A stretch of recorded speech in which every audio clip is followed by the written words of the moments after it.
Nou, deze, dat ben ik met mijn vader.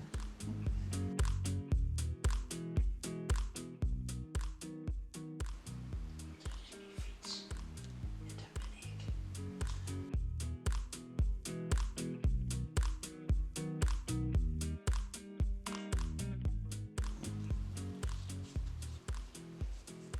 En dit zijn mijn opa en oma.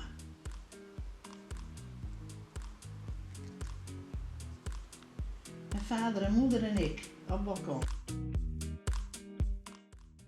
Vandaag de dag genieten we van vele vormen van vrijheid.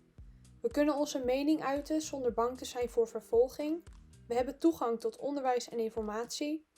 We kunnen reizen en nieuwe culturen ontdekken. Maar we moeten ons ervan bewust zijn dat de reis naar vrijheid lang en zwaar was.